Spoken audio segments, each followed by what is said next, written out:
The Sonic Adventure games have been quite the talking point for a very long time. When people discuss these games, the argument of which one is better is bound to come up. This topic has been argued since the beginning of time. Cain killed Abel with a rock over this. That's how intense it got. Now, these games have been talked about to death, so one might say that making this video would be pointless since I wouldn't really be bringing anything new to the table. But I think I have a unique standpoint with these games. I don't really have any nostalgic attachment to the Hedgehog. I've never really played his games before, aside from dabbling in a demo here and there. I only played Sonic Adventure 1 and 2 last year, so I have a fresh perspective on them, but these two games are also my first full-blown 3D Sonic experience. So I have no nostalgia, but I also don't have the modern games to unfairly compare them to. It gives me a unique perspective. They're also just really interesting games to talk about. They're Sonic's first foray into the 3D realm. Well, the first one that mattered. So it's interesting to look how the game tries to accomplish this, as well as the sequels tries to change and improve upon the first one. Also, this video is just being made for fun. I'm not coming along like I'm the messiah of the Sonic Adventure games. I just wish to share my thoughts on these two and see how they compare to one another. Let's start with Sonic. He's blue, he's a hedgehog, and he also runs real fast. This has been Sonic's identity since the first game, so when Sonic Adventure came around, the developers had to figure out how to translate his gameplay from 2D into 3D. We can see one of these changes at the very start of the game. Sonic Adventure does something very unique where the first thing you do is face a boss. You're in a closed circle with a few rings placed around so you don't immediately eat shit. This area is here so the player can get used to controlling Sonic at 3D without immediately forcing them to go fast. It also helps teach the player about the homing attack, since while you can take care of chaos with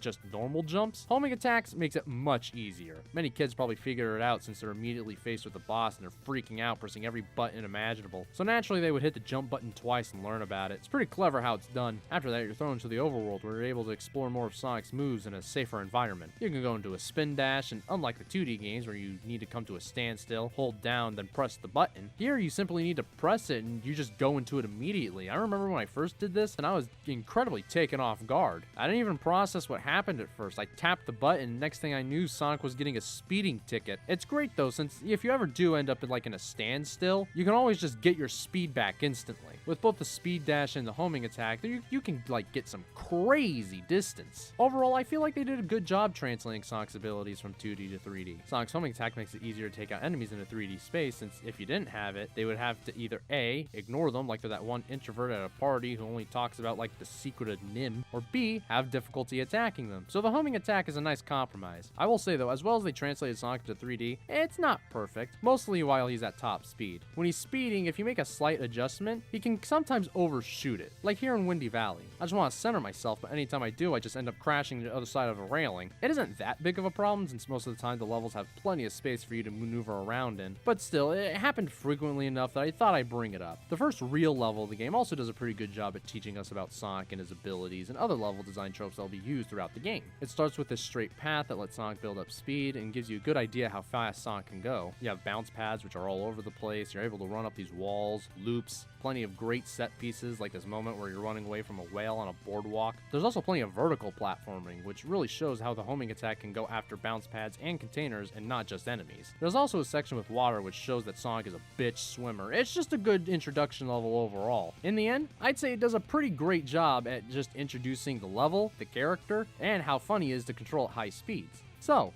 how does Sonic Adventure 2 handle introducing Sonic?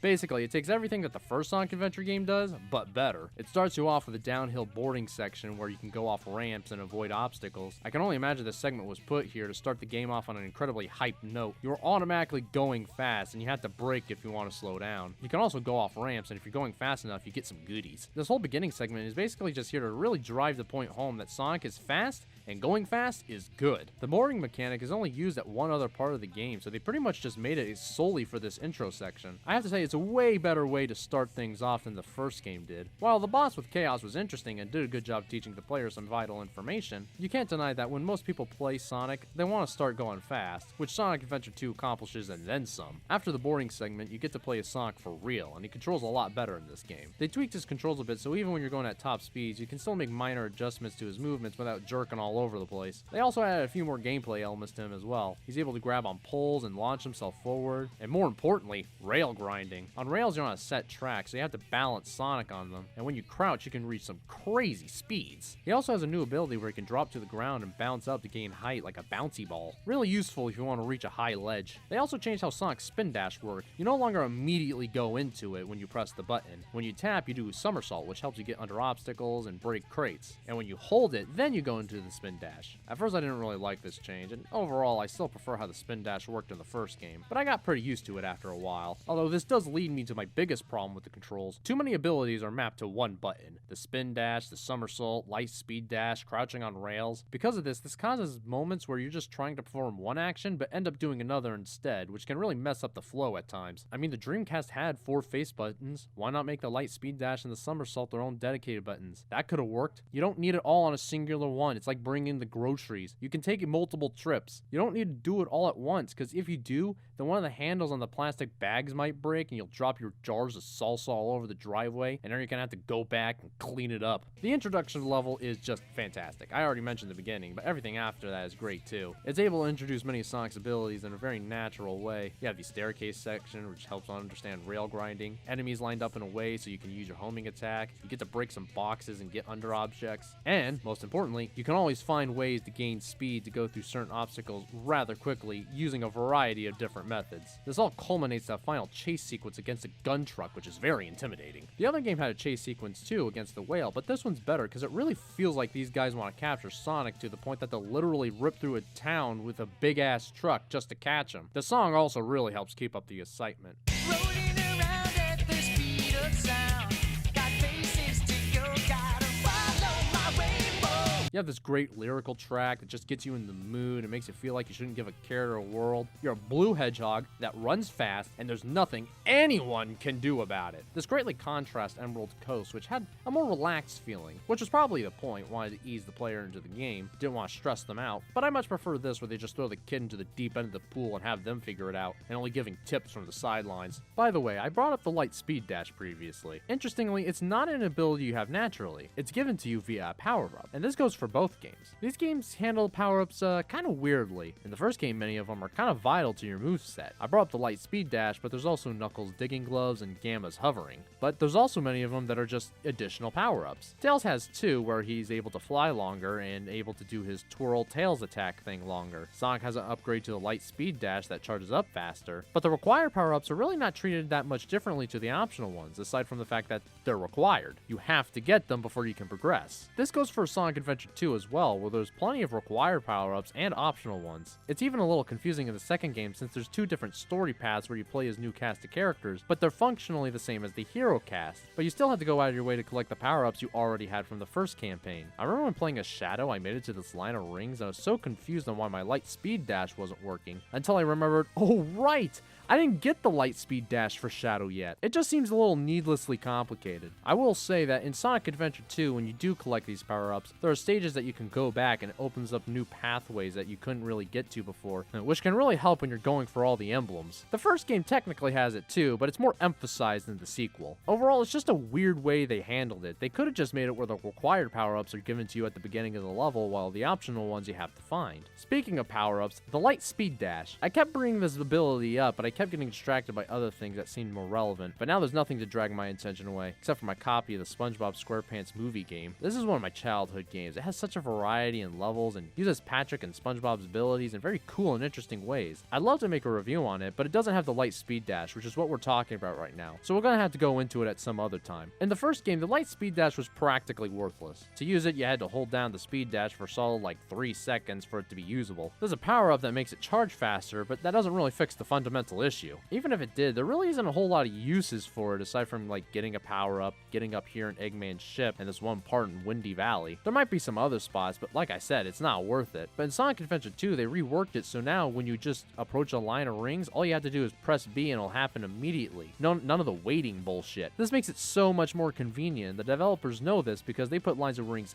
everywhere in this game so you can use as shortcuts. Not only that, but you can use it to gain speed in a quick way, like even quicker than the spin dash. Since there's plenty of moments there are just lines of rings while running, you can instantly boost forward. It feels awesome. Much better implemented than how it was in the first game. That's pretty much everything about Sonic's controls and how the game introduces those mechanics. But before moving on to the rest of the levels, I want to talk about how the games are structured, because they take two very different approaches on how they do it. In Sonic Adventure 1, rather than having it be like a classic stage-to-stage progression, they added a hub world to connect all the levels in a somewhat cohesive way, and is also used to help move the story along. It's where most of the cutscenes take place. The hubs are separated in 3 sections: the city, the ruins, and Eggman's carrier. The hub world is fine. It's a good way to break up the action. There's even hidden emblems to find, so there's some encouragement to explore. It's also really big, so it can be fun to zip across the map as Sonic to get from one location to another. This, however, does become a problem when you're trying to play as some of the slower characters like Big or Amy, who are not only slow, but they have no unique abilities to make them go faster, like Tails' flight or Knuckles' glide. There's not even really any unique areas that only these characters can access, so they have really nothing going on for them in the overworld. But it's not just the hub that's shared between the characters. Many levels are also shared. Almost all the stages that you play through as Sonic will be leeched off by the other characters like the parasites that they are. You see, building a bunch of unique levels for all the characters to run through would just not be possible for something like the Dreamcast, and the time and budget they had also probably would not make that feasible. So they structure the levels in a way so they can be played in unique ways with different characters. For example, in the casino stage, Sonic has to collect a bunch of rings by playing these pinball machines or running through this area down here. But Knuckles instead explores the whole level by getting access to the upper area that Sonic can't because of his wall climbing abilities. So they basically make 2 whole stages in one. And this can be found in other levels like Speed Highway, Twinkle Park, Final Egg, and so on, where characters run through the same level, but their unique abilities help them do things that make the areas feel more fresh and even access to different parts that other characters can't. Not to say that other characters don't have some unique stages of their own. Amy has an almost entirely unique level to herself, and Big has his own version of Emerald Coast and everything. So they go the extra mile when they can, but it's understandable why they did it the way they did. And for the most part, I think it worked out. This is all except for like Tails though. He really did get the short end of the stick when it comes to uniqueness and variety. All of his stages are just taking sections of Sonic's stage, but now you can fly. They also try to set it up as like a race, but the AI is so incredibly lenient to the point that they might as well not even be there. Sonic could be doing something much more important,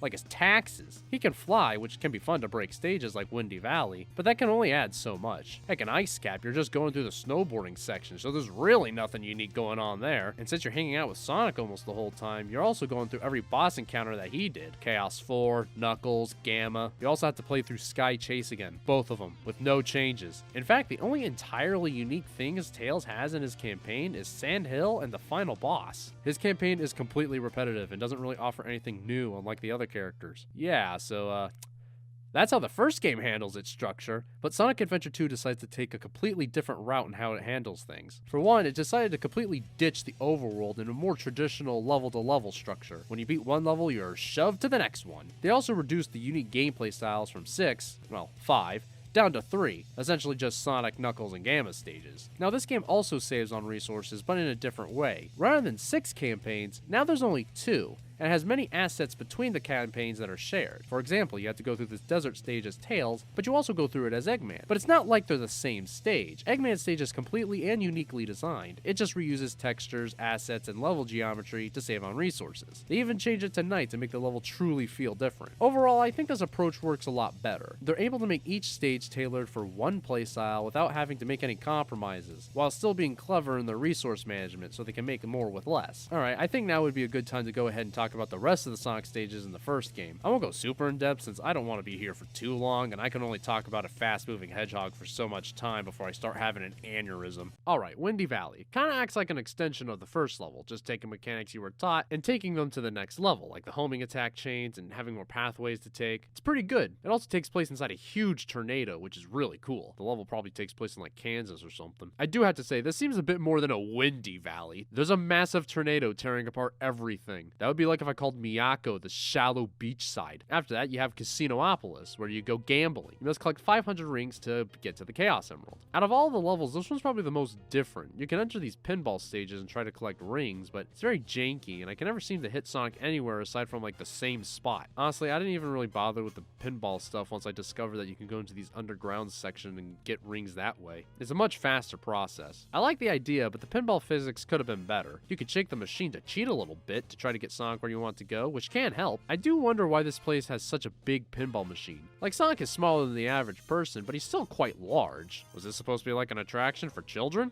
In a casino? Did some kid die in that thing? Is that why nobody's here? Prompted the parents to leave a negative review on Yelp? It feels kind of obvious to me that this was intended to be a Knuckles stage first and foremost. Ice Cap Zone kind of takes a more traditional platforming style on its level design. There's not a whole lot of opportunities to really build up speed, but that's fine. I don't always need to be going fast when playing Sonic, as long as what he's doing to supplement it is fun. And this stage is pretty fun. It's very vertical, so you have to use the homing attack on these like bounce pads quite often to traverse. It ends with a snowboarding section where you have to try to outrun an avalanche, a great set piece. Twinkle Park then opens up with a racing segment, which is really cool. It'd be quite challenging to control, but I got the hang of it eventually.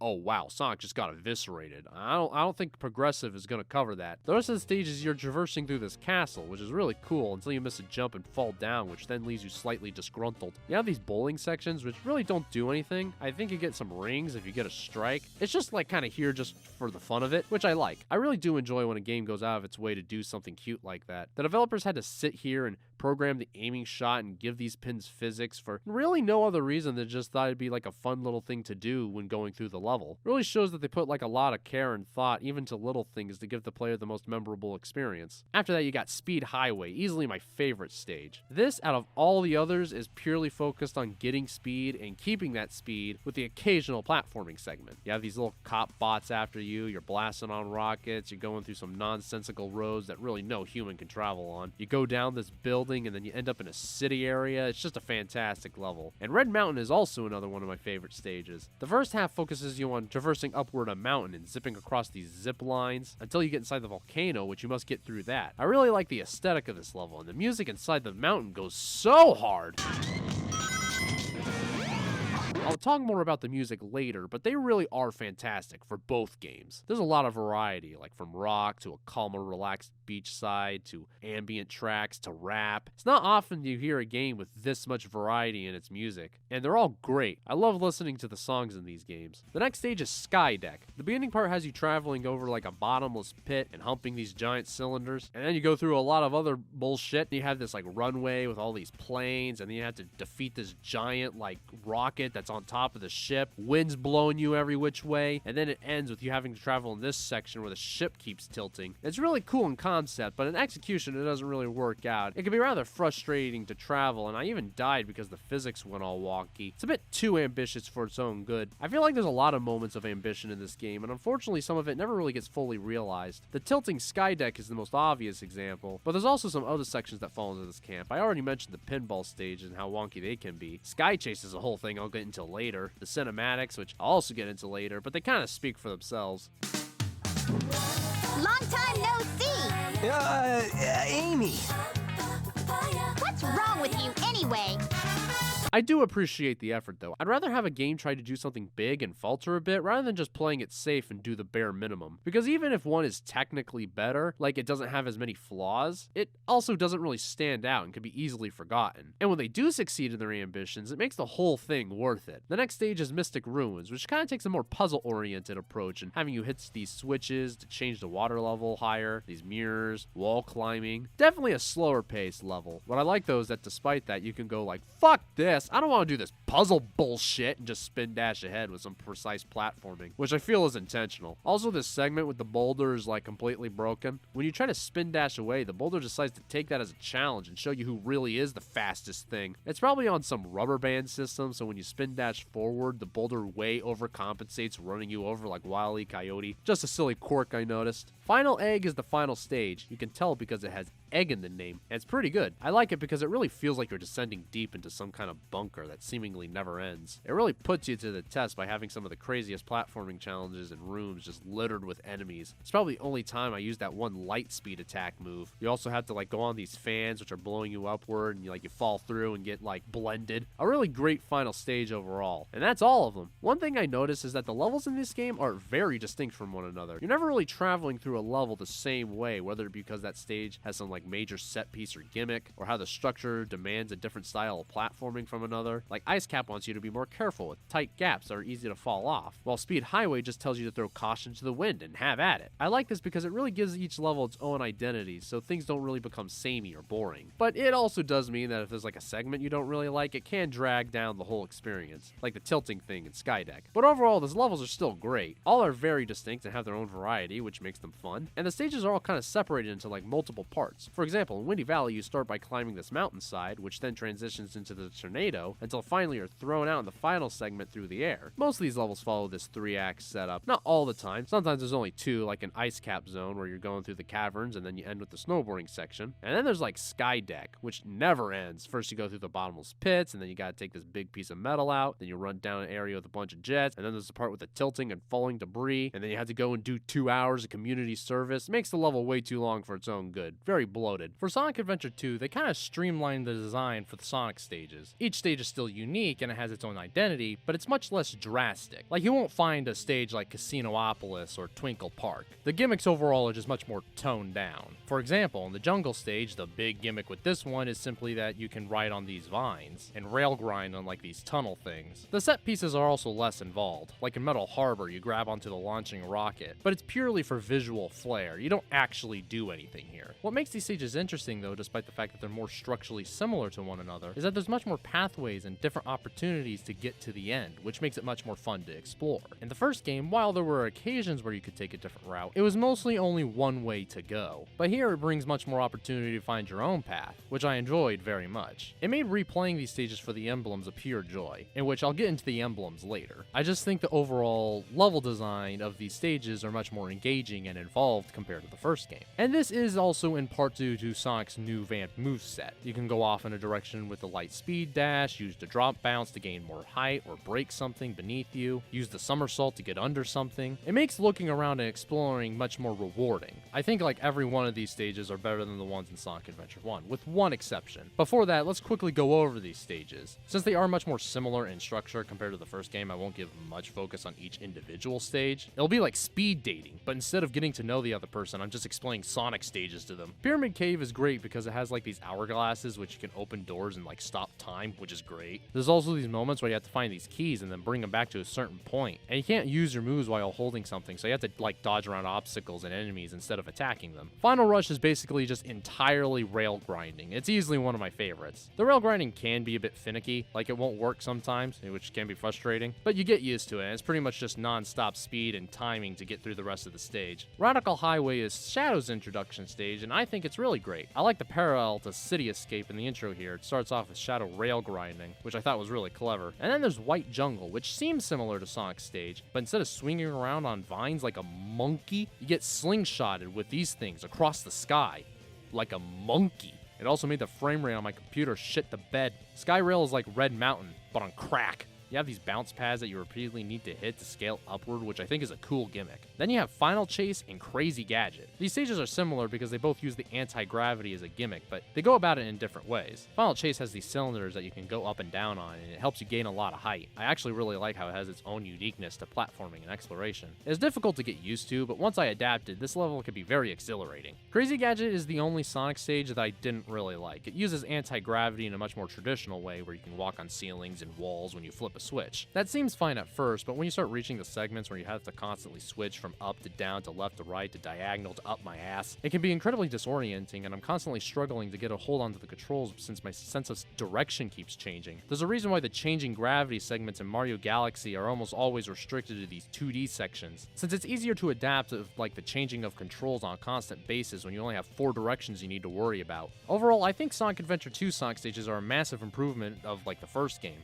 in just about every way. There's no real slowing down in these stages. If you keep the momentum up, you can pretty much get through all these like levels without stopping whatsoever. There's a couple of exceptions, like in Pyramid Cave, where you have to take a moment to place the key down or flip a switch in Crazy Gadget. In the first game, you can go fast a lot, and if you're really good, you can skip the slower parts with some really precise spin dashes and homing attacks. But the basic level design doesn't always lend itself to constant speed, like in the sequel, which I prefer a lot more. I know I said earlier that I don't really mind when Sonic slows down, but I still do ultimately prefer if they're able to keep the momentum up like this, and they do very well. Well, now that Sonic is out of the way after like, what, 25 minutes? Oh, God help me. I think it's only fair that we finally give some of the other characters the time of day. You know how I said I was gonna move on to the other characters 2 seconds ago? I lied. Before moving on, I want to talk about the sub-games. Every couple of stages in Sonic Adventure 1, you'll have to go through some kind of new gameplay scenario, such as Sky Chase 1 and 2 and Sandhill. Sky Chase is like a shoot-'em-up where you must try to take down the enemy targets and dodge projectiles. It's pretty simple, but unfortunately completely broken. The shots rarely match up with the aiming reticle, making it difficult to hit the targets. And when the plane starts going upward, the whole thing has a frickin' panic attack and just goes all over the place. Look at what's happening here. Was this not tested properly?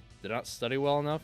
Ditch the SATs. This goes for both acts of Sky Chase. They're just generally long and drawn out. And unfortunately, you have to do this 4 times, twice in Sonic's and twice in Tails. And they don't change between the two characters, so really you're just playing the same thing, but again. The other sub-game is Sand Hill, a much more enjoyable one compared to Sky Chase. You're going down this hill made of sand. That's why it's called Sand Hill. Whoever's job it was to name this stage was probably taking too long on a bathroom break, so they got their janitor or something to name it in his absence. You're going down this hill at incredible speeds, and you have to go through these goals in a consecutive amount of times. Well, I mean, you don't have to. You can beat the stage just by making it to the end. But going through these goals nabs you an emblem, so you'll want to do it anyway. This one I think is a lot more fun. One, it's much quicker, only takes a minute or two. It's kind of taking that snowboarding segment from Ice Cap and giving it its own little game, which is cool. You also only have to play through it once, since it only takes place in Tails' story. I think it's really fun trying to rack up a score going through these rings. It's good. There's also the Twinkle Park ride. This one's entirely optional, but it does have its own wholly unique racetrack. All the characters can go through it too, each have their own speeds and stats for themselves. It's like a classic race course, 3 laps and you have to go as fast as possible. It's good, I like it. For Sonic Adventure 2, they decided to bring back the sub-games, but they only really have one, that being the racing segment, where you have to chase something down through a highway track. Both Tails and Rouge have their own unique course, and they're placed very far apart from each other, so you won't get tired of it like you might with Sky Chase. You drive forward and you can get a boost from collecting rings or these balloon things, which rockets you forward. Drifting's a little weird. You have to quickly let go of the accelerate button and then press down again while turning in a direction. I think they might have been trying to emulate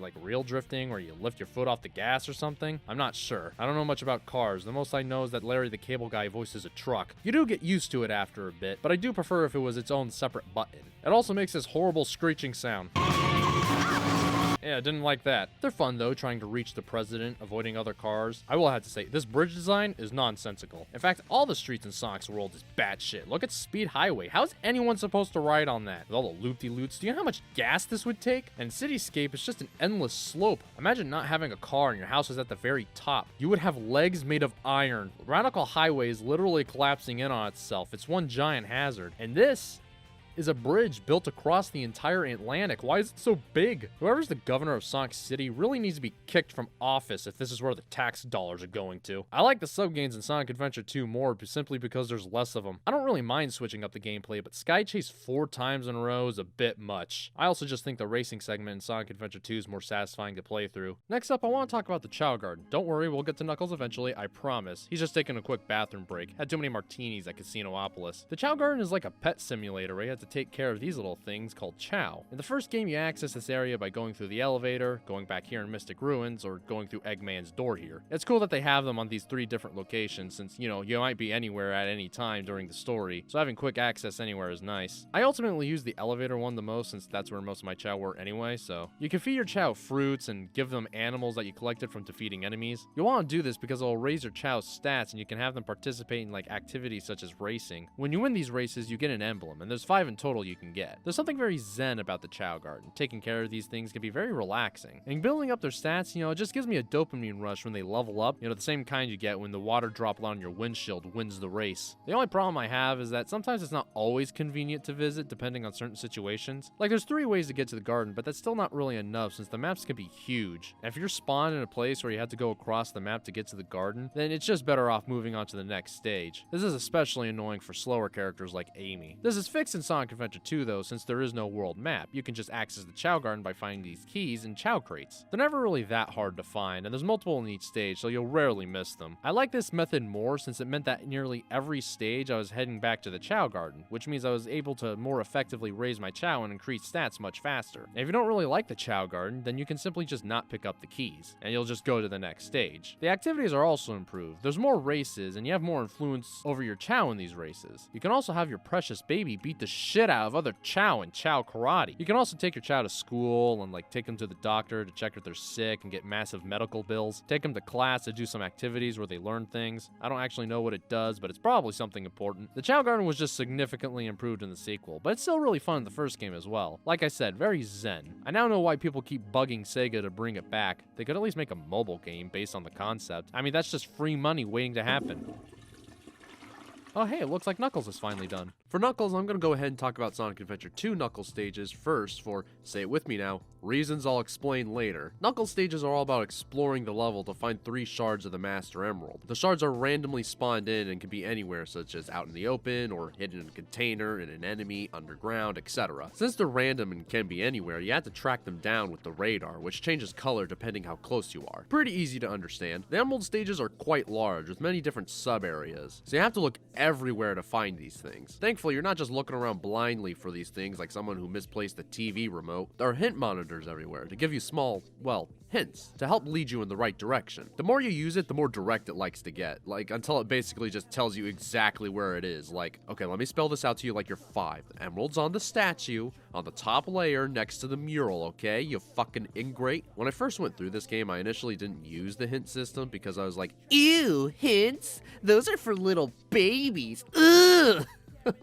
But after I got past that on my second playthrough, I realized that the game is designed for you to really use the hint system. There are a lot of set pieces and locations that the hints can reference without directly giving it away. Like in Pumpkin Hill, there's scarecrows everywhere, but the hint will say that it's near 3 scarecrows. So there's still some exploration involved, but there's still one spot you're specifically looking for now. It also encourages you to keep an eye out for your surroundings and pay attention to the layout and set pieces. So when you find one of the emeralds and you use the hint to find the next one, you can go, oh, I remember, that was under the water down next to the corridor in the crack den. This hint system is probably why they decided that you can only detect one emerald at a time, so there's no overlap and keeps it from being confusing. But I don't think that really would have been that big of a deal. Just have the monitors focus on one emerald while you're still able to detect the other ones. Maybe they didn't want the radars to overlap each other? I'm not certain, but it seems like the distance in which you can detect the emerald shards varies from stage to stage. So maybe for stages like Pumpkin Hill, where you can detect from a large distance, having multiple go off might just kind of like throw people, maybe be a little too confusing. I don't really know. I'm kind of conflicted on the gimped radar. On the one hand, it makes finding a shard before you're supposed to immensely satisfying. When I was in Eggman's Pyramid later, I was just kind of dicking about in the starting area, just kind of for the hell of it, and I managed to find this emerald in the wall by complete happenstance. It was really cool and very rewarding, but most of the time, it just kind of leads to situations where you just happen to pass by an emerald without realizing it, and then having to backtrack to it later because the radar was playing the silent treatment. I think maybe they could have like met halfway, where you're able to detect all the emeralds at the same time, but the detection range on the other two are much shorter. That way you can still have the emerald the game wants you to go after still be the main focus, while avoiding those annoying situations where you're just barely missing that one other emerald. I'm gonna go ahead and look at each of the stages individually, much like the Sonic stages from the first game, since the Knuckles stages here are much more vastly different from one another with unique gameplay and layout changes compared to the Sonic stages in Adventure 2. Wild Canyon is a good introduction stage. There are 2 sections, the underground area and the above, where there are 2 dead ends. Since the stage is very vertical with a lot of tall platforms, it really encourages you to use Knuckles' glide and wall climbing abilities to access certain areas easier. The stage is also not really that big, so you can't really get lost or lose your way. It really does a good job teaching you the fundamentals of Knuckles gameplay. I really like it. The next stage is Pumpkin Hill, and it's massive, easily one of the larger stages in the game. It really encourages you to use your glide to get from rock formation to rock formation. There's also these trains that you can maneuver, and I'm sure it's important for something. Overall, I like the sense of scope this level gives off. Really just puts into perspective how useful Knuckles' glide is. The first stage emphasized climbing, while this one more emphasizes gliding. It's clever, I like it. Aquatic Mines is a cool level. You have to change to water level to be able to get access to a certain area. The switches are pretty conveniently placed. 2 of them are here, with 1 up here in this section. There's a lot of passages that lead to certain rooms that change depending on the water level. I guess I should talk about the swimming in this game. It's pretty good, albeit slightly awkward. Knuckles goes downward with a single press of the button and goes up when you release. This does mean when you're going down a corridor, you're constantly pressing and releasing the button. I think they should have made it where when you hold A, you swim forward and you can change direction with the control stick. But you know, what they have here is fine. It's not like it's the end of the world. Doesn't ruin my social life. I still have a job. Didn't send me on jury duty. I will complain about one thing though. There's a power up here that basically makes you able to swim underwater infinitely without the worry about air. This power up I feel is very essential, especially in the final stage where you're going to be underwater for a very long time. I didn't know about this power up on my first playthrough, through, so it made that final segment a pain in the ass, since I found myself constantly looking for water bubbles and drowning. Makes me wonder why it's even a separate power-up. The stages don't feel like they're designed for you to be underwater for a limited time. It almost feels like it was a last-minute decision, like Knuckles needed something other than those drill hands. Seems kinda weird to me. The next stage is Death Chamber. This one's really set up like a maze. There are 3 different hallway areas differentiated by color, and you have to use these maps to help find where you are. You can also climb through walls to help you get to certain sections of the stage. This is the stage I feel like emphasizes using the hit system the most. On my first playthrough, this stage took me 23 minutes because I was just mindlessly wandering around with no direction in this maze-like temple trying to find these keys. But once I got my head out of my ass on my second playthrough, it only took me about 7 minutes to beat it. 1/3 of the time it took me previously. I do have to question though, why is Knuckles able to sense where the keys are? With the emeralds, it's because he has that special connection to the Master Emerald, but these are never explained. Does he have some kind of setting in his brain that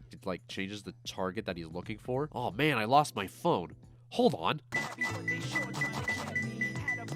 The next stage is Meteor Herd. This stage has very low gravity, making reaching certain areas a lot easier. This also leads to the stage being incredibly vertical. When you go up this pillar, it just seems like you can keep going and going and going. This is easily the largest stage in the game. Almost a bit too large. It means when you go like at the top, you need to go all the way back down, and it might take a bit, and vice versa. I get why it's large though. It's the final Knuckles stage. They wanted to give it a sense of scope, especially since we're in space, and because of the lighter jumping, it can be quite fun climbing up higher and higher on the stage. The next stage is Dry Lagoon. This one isn't that different from Wild Canyon. The area is separated by 2 places and they're relatively small. It's the introduction stage for the villain side, so it teaches you how to play these stages in case you decide to go the dark route first. I honestly don't have much more to say other than that, so Egg Quarters.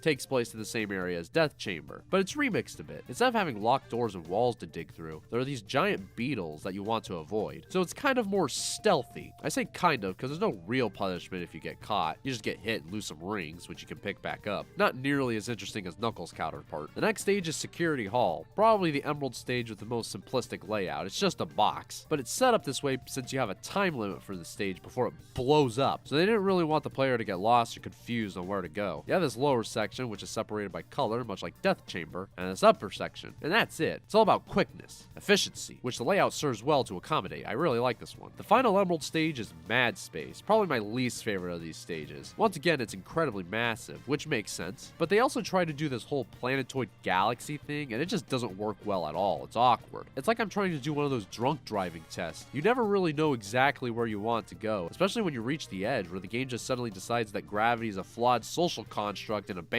it. They also do a thing where the first set of hints are like backwards, making them useless since I can't read backwards. I did not learn that skill in school, so you just have to use another monitor immediately after to get something comprehensible. I question why they did this since the stages heavily rely on these hints, and this one is no exception, so it just kind of makes it annoying. Kind of a weak stage to end off of, but oh well, what are you gonna do? Overall, I think the Knuckles stages in this game are great. Aside from Mad Space, I enjoyed every one of them. Each stage has its own vastly different layouts and gimmicks without disrupting the main gameplay flow. Alright, let's go ahead and move on to the stages on the first game. I decided to talk about Sonic Adventure 2 stages first since the one here are kind of lesser? They almost feel like prototype stages that would turn into the Sonic Adventure 2 Emerald stages. The stages are much smaller, and there's really not much that differentiates them from one another aside from general layout. I'm not saying that they're bad, they're still really fun, especially since in the first game you can actually detect all the Emerald shards at the same time, not that one at a time thing that Knuckles and Rouge have going on. They're also incredibly fun to try to beat as fast as possible. Even the game knows this, since one of the extra missions is for you to be able to collect the shards in under a minute. But that also means the stages are kinda shallow.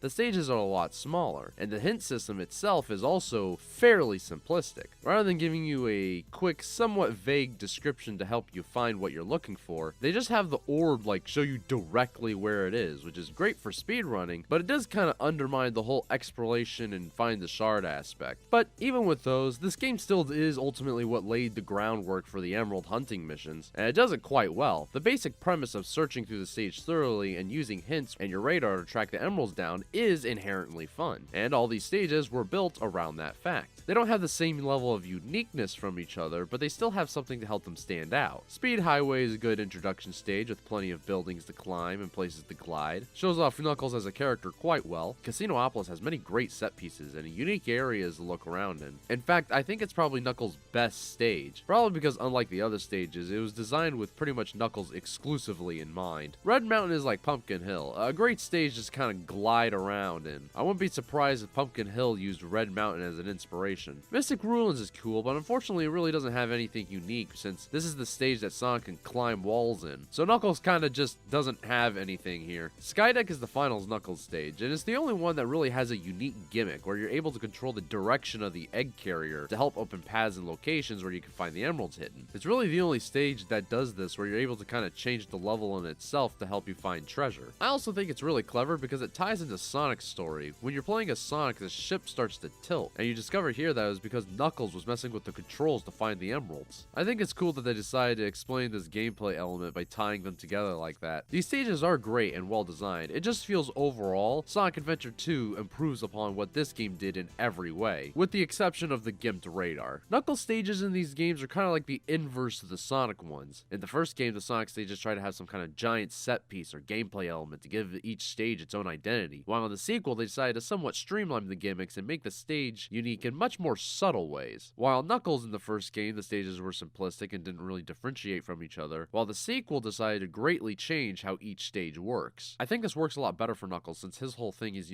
exploration. I think there's a lot more you can do with his gameplay without having to worry about whether or not it disrupts like the flow of speed or something like that. Overall, the stages in the first game are very well put together and really laid the groundwork for what Sonic Adventure 2 would build off of. I'm gonna quickly go over the music in these games real fast. I'm not gonna spend too much time on it since, what can I possibly say about Sonic music that hasn't been said before? Sonic Adventure had 3 composers, Kenichi Tokoi, Fumi Kumatani, and Jun Sunue.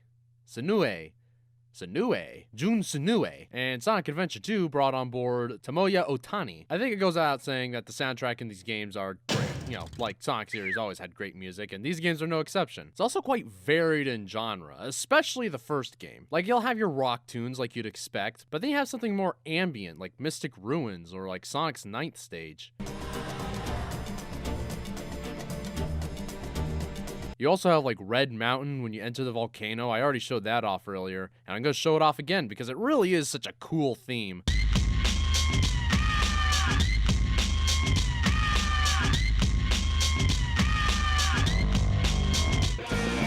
Each character also has like their own theme song, which is nice. The lyrics aren't exactly much to write home about, but they're still fun songs to listen to. Sonic Adventure 2 also added more themes for its characters, which introduced one of the best songs in these games. I am the Eggman. That's what I am. I am the Eggman. I got the master plan. I am the Eggman. That's what I am. I am the Eggman. With the master plan. A very interesting thing about Sonic Adventure 2 is that Knuckles stages are mostly rap songs. They're very unique and reminds me that rap music can actually have a variety of styles and don't always have to sound like. The Fitness Grand Pacer test is a multi-stage aerobic capacity test that progressively gets more difficult as it continues. The 20 Of course, you have the Crush 40 songs, which are amazing. I already talked about City Escape, but Open Your Heart and Live and Learn are truly fantastic and bring great energy to the finales of these games. Hanging on the edge of tomorrow. Live and learn from the works of yesterday. The soundtracks in the games are just great. There's nothing more to say than that. Up next, I want to talk about the boss fights and how they're handled in these games. In Sonic Adventure 1, boss fights are generally separated into 3 main categories: the Chaos fights, Eggman battles, and the one-on-one character fights. There's a couple of exceptions, but I'll bring it up when I get to those characters. Chaos has 3 main forms after 0: Chaos 2, 4, and 6. You face both Chaos 4 and 6 3 times in the adventure, while only facing Chaos 2 once. It sounds like facing a boss 3 times in the same game would be annoying, and that's because it is, at least for Chaos 4. For Chaos 6, they have it where the fight slightly changes between the characters. Sonic fights him normally, Knuckles has some parts of the ground blown out, forcing you to jump and glide, and Big Fish is for Froggy. But Chaos 4 has nothing to differentiate them. I think he has like less health when you're playing against Tails, but that's it. You see, in Sonic Adventure 1, they have this like multiple story thing going on with each character, and sometimes these characters meet up at points, and it leads to moments like this where you're doing the same thing over and over for the sake of the narrative. This goes for every single character battle as well, since when you face the character as one, that means you're going to have to face the other character when you play through that other character's story. And can I just say that the character battles are pathetic? None of them are hard. I don't think I got hit once, ever. Hell, I don't even think I ever let the opponent attack. I just kept hitting them until they died. It's like getting into a boxing match against an amputee. Eggman's fights are pretty cool though, since they're all unique, with the exception of the first one, but I'll let that slide since you really only fight him once with Tails, because with Sonic, He also has the Egg Viper and the Egg Walker. The Egg Viper is my favorite since Eggman is completely relentless here. Keeps shooting you at you constantly, and when you get his health low enough, he starts destroying the platforms and comes at you with buzz saws. And even when you deal the final blow, he still tries to take you down with one final desperate attempt with crashing his ship. It really leaves an impact, a great conclusion to Sonic's story. Tails' fight is good too. It takes advantage of Tails' tail ability, with you needing to take out the giant legs. It's not as dynamic or constantly changing like Sonic's fight, but it's still pretty good overall. Knuckles has a unique fight with Chaos too, and it's pretty good. Lots of running in circles though. Knuckles is gonna get all dizzy and have like that weird static in his eyes when he stops running. Overall, the boss fights in Sonic Adventure 1 are kinda hit and miss. Some of them are legitimately fun to take down, exploring their weaknesses and learning its patterns, and others are not that. In the sequel, there are fewer boss fights overall, but I think they're much more interesting. The biggest difference between the fights in Sonic Adventure 1 and 2 is that in the sequel, the bosses are always vulnerable, meaning if you're clever enough, you'd be able to get some extra hits, even if they're not in some kind of cycle. That makes many of these fights just a bit more fun, because while the fights are on cycles and moments where the opportunity is obvious, it encourages more thoughtful play, to think outside the box. I like that. The character fights are better too. You can't just hit them whenever you want. You actually have to think about what the other person's doing. For Sonic and Shadow, you gotta position yourself behind them. Eggman and Tails are always firing missiles and lasers, so you have to constantly be on the move when trying to hit them. And Knuckles and Rouge, you have to, hit them when they just feel like getting hurt. I actually couldn't find a pattern with these guys. They're still simple, but at least it requires some effort now. There are fights you have to face multiple times, like the gunship for example. You fight it 3 times. I don't think there's anything different between them, so that kinda sucks. You also have to face the Egg Golem twice, but unlike the gunship, this one doesn't suck because it changes drastically between the characters. At Sonic, you have to climb on top of its head and take out the device. And when you're Eggman, you gotta fire at its body, take out its inner workings. Same boss, different fights. There's only one boss fight in this game that I really didn't like, which I want to save for like a different section of this video, so let's move on. Amy has the shortest amount of stages of any of the characters, with only 3. For Amy, the main focus for her is traditional platforming, something more akin to the Fat Man in Red. Amy is a lot slower and uses her hammer as a melee weapon, which is good for taking out enemies. At full speed, you can use it to do this hammer flippy thing, which can be useful for platforming. The upgrade for this power-up is pretty useless though. To activate it, you have to spin, and then you go into this like spin attack, and you can't move while you're in it. It's worthless because the main gimmick that follows Amy around is this giant robot fucker. The whole point is to get away from it, so to have this power-up which accomplishes the exact opposite perplexes me. You can stun it for a time, but you can't really defeat it, so you just have to run away from it. It really does add a lot of tension to the levels. I'm not sure what happens if you get caught, never did in my playthroughs, but it's probably something not good. They introduced this robot thing in a tight corridor in Twinkle Park, so your only option is to run forward as this thing tries to gain on you. It's really intimidating. It makes you feel like you have to get away from it at all costs. They do a couple interesting things with this. Like in Hot Shelter, you have to scramble to get the keys lying everywhere while this thing is on your ass. And in the section prior, you do something similar, and when you succeed, it bursts through the screens, which really freaked me out at first when it happened. In Final Egg, you have to crank these levers really quickly, otherwise it'll catch up to you. It overall does a good job keeping you on your toes and pushing you forward through the stage. Not every part of these levels you're getting chased though, and when you're not, you're just going through traditional platforming, like getting through explosive barrels, climbing up some gears, getting through electricity. The stages are very well put together, with a lot of variety from the design and the robot. As I mentioned, there's only 3 stages, which means Amy's mode is probably one of the shortest in the game. It only took me about 50 minutes to beat, which I think works. The main gimmick is having some creep chase you around, which is interesting, and they do a lot with it in the 3 stages, but it would probably get very annoying very fast if it lasted any longer. Our final battle against the thing is cool. You have to get it to ram into these electric gates and then smash this weird thing on its head. It's cool to take this thing head on after it's been terrorizing you throughout your campaign. It's like when you're finally able to beat up Santa Claus when he visits your house after he's been watching you for the whole year. Overall, I really enjoyed Amy's sections. It's not as speed-based compared to the other characters, but I feel like the gimmick of being chased really added a lot to what's essentially a more traditional platformer. I don't think I can really think of a whole lot of platformers that have something chasing you throughout the stage that isn't just some one-time moment. Gamma is interesting. His gameplay involves murdering everything in sight to get more time on your timer. Yeah, unlike the other characters, your clock is ticking down instead of up, and when it reaches 0, you die. Why? I have no idea. Not really sure why shooting things increases Gamma's life expectancy. Is this something Eggman programmed in?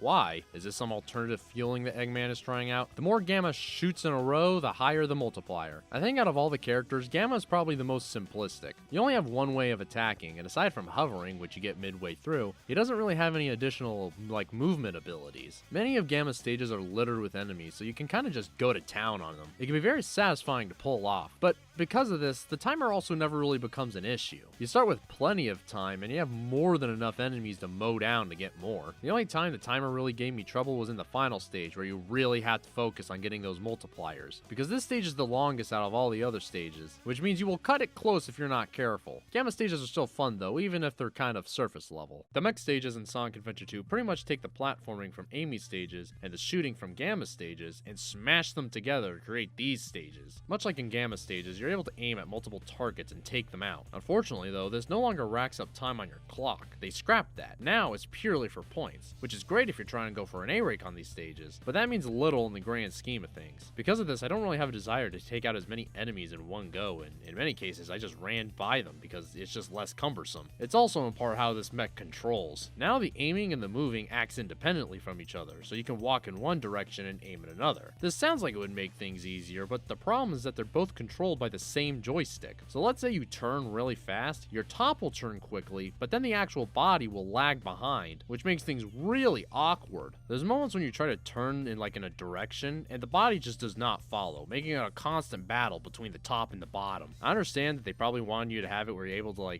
look 360 degrees while still moving forward, but if they wanted that, maybe they should have put a second joystick on the Dreamcast controller, and each stick controls the mech independently. That would have fixed everything. But alas, we're stuck with this awkward compromise. The level design also feels like it's the most uninspired in the whole game. Like in the Amy stages in Sonic Adventure 1, there's plenty of set pieces and unique ideas throughout the level, so things don't get stale. But here, it almost feels like I'm going in circles. There's times where you go through the exact same type of obstacle or level structure multiple times. It's probably because you're in a huge chunk of metal and it's not as aerobatic as Amy is, which unfortunately means the actual platforming was made incredibly simple, very blocky, with not a whole lot of variety. The levels do differ from each other. It's not like they're identical copies, but since the mech isn't a platforming machine, they only differ very slightly in somewhat meaningless ways. Like one level is more vertical, or maybe the other has a larger area to traverse in, but nothing really sticks out in any significant way. I feel like the shooting is also very underutilized. They do some cool stuff with it. For example, in this stage you actually have to be careful with where you aim. Otherwise you'll shoot a hole in the spacecraft and it can suck you out and kill you. But most of the time it really doesn't go beyond hit the targets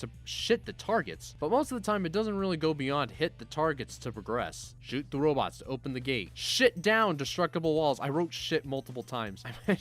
I meant to say hit and shoot. Shoot down the destructible walls. Shoot the pillars so it falls and make a path. It's the same gimmick being given slightly different dresses, which makes the stages feel very forgettable. I mean, they're not horrible. They can be fun, but most of the time I just wanted to get to the end so I can move on to the next speed or emerald stage. I kind of don't really know what happened here. It's like all the creativity and uniqueness that went into the other stages are just completely gone here. I mean, there is some stages I like. I like Sand Ocean, having an aesthetic we've seen before, but it takes place at night, so it makes the level feel really different for such a little change. And as I mentioned before, I liked Cannon Core's unique gimmick where you actively have to try to avoid shooting certain things so you don't get sucked into space, meaning you have to be careful with where you aim. Unfortunately, that's as interesting as these stages get. I think the biggest thing is that these stages were designed with the new ranking system in mind. This is the first game to introduce the ranking system. The better you do in a stage, the higher a ranking you get. So in the mech stages, you want to shoot down as many enemies as efficiently as possible to get a higher ranking, which can be fun, but at the same time, the ranking thing is completely optional. It's not really part of the main design of the levels. So if you're just playing through the game normally, then the mech stages will be fairly underwhelming. Whew,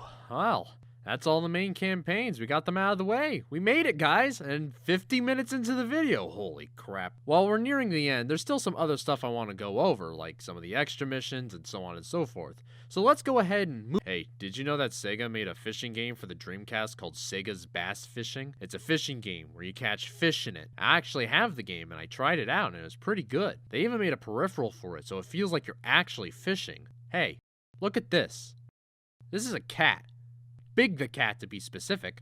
He loves to fish, and if there's one thing he loves more than fishing, it's his pet Froggy. Unfortunately, Froggy doesn't really like Big back since he keeps running away from him. He stole the Chaos Emerald, most likely to pawn it off somewhere so he could get some money to buy some plane tickets to Canada. But Big the cat ain't having it and goes full kidnapping stalker mode on Froggy and starts hunting him down to bring him back. Big's main gameplay is fishing. You gotta throw your line into the water and have Froggy latch onto it.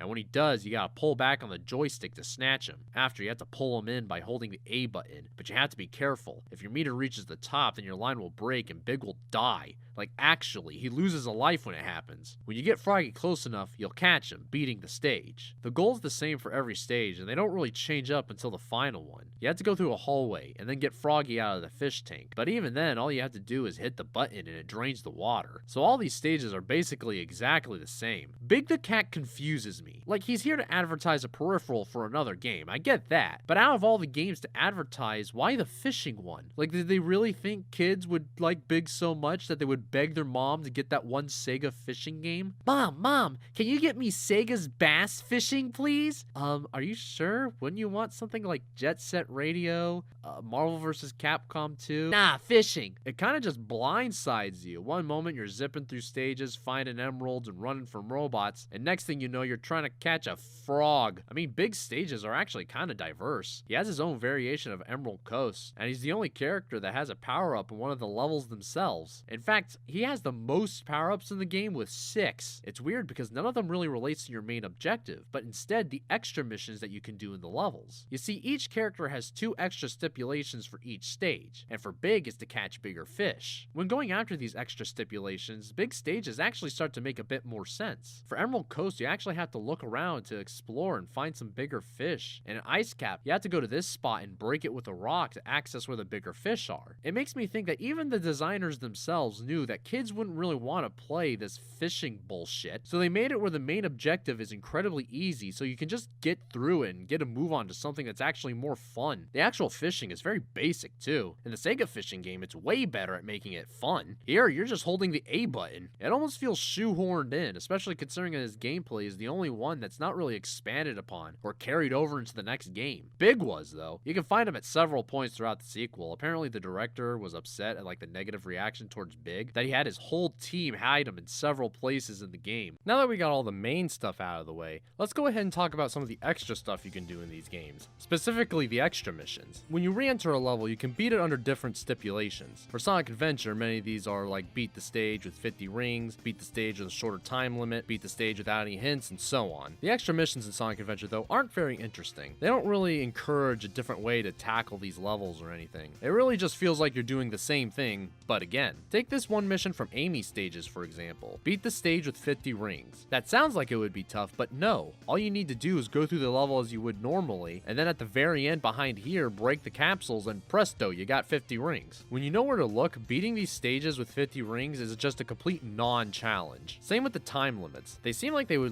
be something to give you extra pep in your step, but at least from my experience, they're so lenient that I was always grossly ahead of the time by the end of the stage. One of Knuckles' stipulations was to not use hits, but I already did that for most of my run, so I basically just played the stage, but again. The only ones I feel like offered anything different was Big. As I mentioned before, it almost feels like his stages were built with these stipulations in mind, because you actually have to put some effort into finding the bigger fish, and catching these bigger fish is a whole ordeal in and of itself. Going after these can just kind of be boring since they don't change enough to make it really compelling. Sonic Adventure 2 also has missions, but they're done way better here. There's 5 instead of 3 for each level, but they actually change how you tackle them. The first one is to collect 100 rings, very similar to the first game, but there's 2 very big differences here. One, you gotta collect 100, which is double from the first game, naturally making it more challenging. And secondly, the stage ends the moment you collect the 100th ring, so you don't really need to worry about holding on to them until you make it to the end. You just gotta worry about holding on to the ones you have. If you do make it to the end, you just get sent back to the beginning with your ring still intact. It's much more interesting and can actually be a bit challenging. The next one is to find a hidden Chao. This one usually requires you to find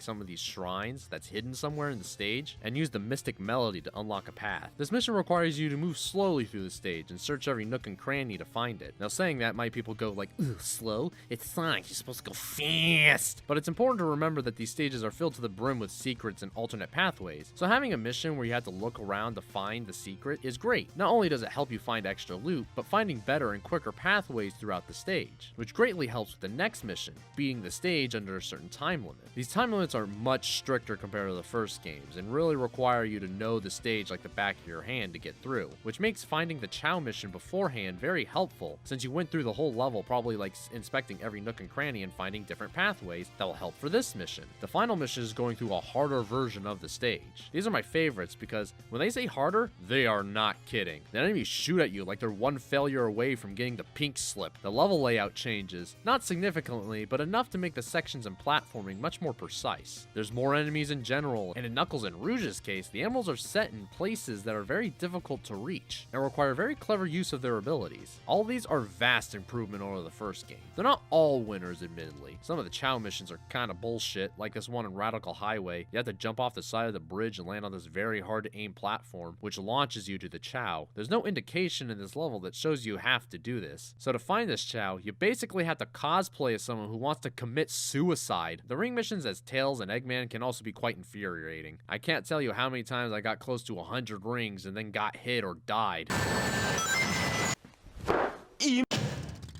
I gotta do better next time. It's annoying. The rings are more scarce than the potatoes during the Irish famine. You control like a snail with arthritis. Enemies are shooting at you from every which way. It breaks my spirit greatly. But aside from those moments, they're really enjoyable. I like how they set it up to teach you various ways to tackle these levels. It's what a good mission setup should do. Take some notes, you bloated pig. Man, that was a lot we went over. We're almost done, guys. We're in the home stretch now. All that's left to talk about for both of these games is the final story segments. For Sonic Adventure, it's rather simplistic. Chaos ultimately gets all the emeralds and uses the power to become perfect chaos, leaving the town in ruin. Sonic uses the positive energy from the emeralds to become Super Sonic, and the final battle between Chaos and Super Sonic begins. I think it's a great fight. As Super Sonic, you have to retain your speed and pick up rings, so your ring counter doesn't hit 0, because being in the Super form eats your rings. Does anyone know why that happens? Like, what are the rings in the Sonic universe exactly supposed to be? The most logical assumption would be that they're currency, and in some cases they are. You can use rings to buy stuff in the Chao Garden,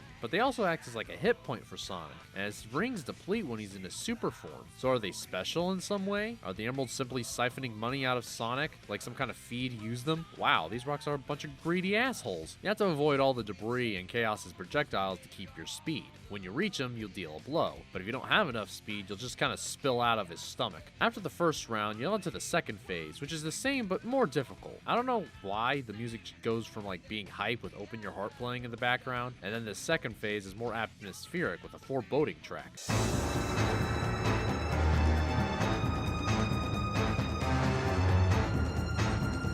I guess it fits. The town is destroyed and Sonic has to defeat this thing, otherwise the world is doomed. But it kind of messes up with the hype, you know? Overall, the final segment is really fun. I think this is like the first game that has Super Sonic be like a required end for a story thing, so that's pretty cool. Of course, it utilizes Sonic's abilities very well, going fast and keep going fast. The boss fight builds on that concept in a very simplistic but very cool way. For Sonic Adventure 2, the final story segment is a bit more meaty. It requires you to go through one large stage as all the characters, starting with Tails and Eggman, followed by Knuckles and Rouge, and finally Sonic and Shadow. I like that. That's something the first game really didn't have. It was just kind of the Sonic show for the ending there. But here everyone gets to shine. The levels are really great too. It's like taking all the ideas that were built throughout the game and then using them in a new context. The one thing I don't like about this level is that you kind of need a power-up for Knuckles in the water section. Okay, theoretically, you don't need it, but it becomes so incredibly frustrating not being able to stay underwater for as long as you need. The power-up is quite well hidden in the second stage, and the final segment was clearly designed with it in mind, so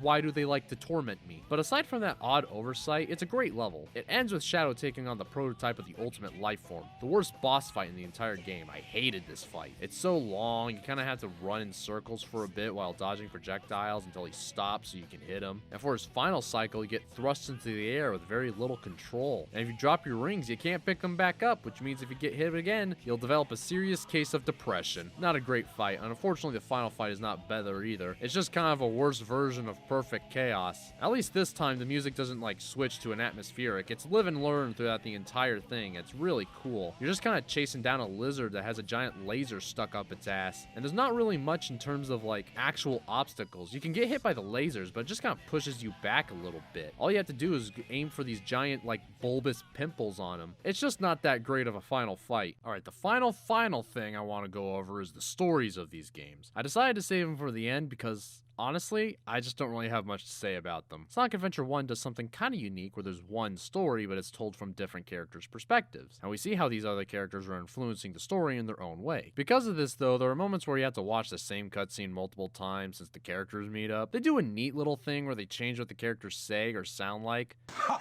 If it isn't Sonic! Look, it's a giant talking egg. Silence! I am Dr. Robotnik. Well, well, well. If it isn't Sonic and Tails. It's Eggman! Silence! I am Dr. Robotnik. but it can still be tiring. I'm glad you can skip the cutscenes in the DX version. The animation can also be really rough. Like, look at their faces. They move as though they're actively trying to prevent a stroke. Despite all this though, the story is actually kind of enjoyable, like in a Saturday morning cartoon kind of way. Seeing Eggman get the emeralds and slowly make chaos more powerful as the characters try their best to stop it, it's kind of fun to watch. The sequel kind of takes a different route with its story. For one, they don't animate it like it's a robot trying to figure out human emotions. Watch out! You're gonna crash! Ah! The story also tries to go for like a darker tone. Eggman blows up the moon, a little girl gets shot, Eggman's grandpa gets killed by a firing squad. You know, for kids. I feel like the story is trying way too hard to be like pointlessly dark and edgy, to the point of like comical. Like, did Maria really need to be shot? Couldn't she have just died indirectly by gun because she was like on part of the ship that exploded or something? The sound mixing is also terrible. The music is way too loud and the characters talk like they're trying not to wake their mom in the next room. The Master Emerald contains special powers that neutralize the energy of the Chaos Emerald. They also interrupt each other like they're having a political discussion at Thanksgiving. Faker, I think you're the fake hedgehog around here. You're comparing yourself to me? Ha! You're not even good enough to be my fix. words. Overall, the stories in these games, they get the job done. Kids would probably enjoy them, especially when the old man gets shot. Kids love that kind of thing. Well, that's it, guys. It's finally over. Finally. The first game really tried to throw as many ideas to the wall, and for the most part, I think many of them stuck. Sonic was translated well into 3D. Knuckles stages were a clever way to incorporate the exploration side of things. Amy has some pretty good platforming segments and a cool, unique gimmick that added some tension. And Gamma had a gun. For the sequel, it seems that they took many of the elements from the first game, refined it a bit, while also cutting out some of the fat. Sonic stages were made to have more pathways to get to the end, putting much more emphasis on like the speed aspect and reducing just random gimmicks. Knuckles stages were refined to be much larger and have much more to explore with set pieces that make searching around very fun and thrilling. They also reworked the hint system to make it more integral to emerald hunting. They took Amy's and Gamma stages and pretty much put them together in one style, and while I think they kind of botched up the shooting and controls that ultimately dragged down the experience, I can still see what they were going for, whether they succeeded or not. Sonic Adventure did a good job laying the foundation of these concepts and ideas, while the sequel greatly expanded upon what they already had. Both of these games do a good job of accomplishing what they set out to do, and overall, the experience I had with these games were very positive. Now, if we discuss which game I like more, it's definitely Sonic Adventure 2. I feel like it improved greatly on almost every aspect of the first game with the exception of the mech stages. And even then, like, they're still fun, just not as fun. You know, after experiencing these games for the first time, I have to say, I really don't understand where the whole Sonic had a rough transition to 3D thing came from. Like, these games have flaws, sure, but that's to be expected. They were the first 3D Sonic games. But despite the flaws, it still has great moments and memorable design, with many smart ideas on how they brought Sonic and friends into the 3D realm. I understand recently Sonic hasn't exactly had the best track record, but that's not these games' fault. It seems that because Sonic is just kind of so easy to make fun of nowadays, that people take the flawed aspects of these games and laugh at them, while ignoring the good aspects, and also the context that these games came out over 20 years ago. Oh well, in the end, I guess it doesn't really matter. I still enjoyed them very much, Sonic Adventure 2 especially. Maybe one of my new favorite 3D platformers. Well, that's all I have to say. Hope you all enjoyed the video, and have a great day.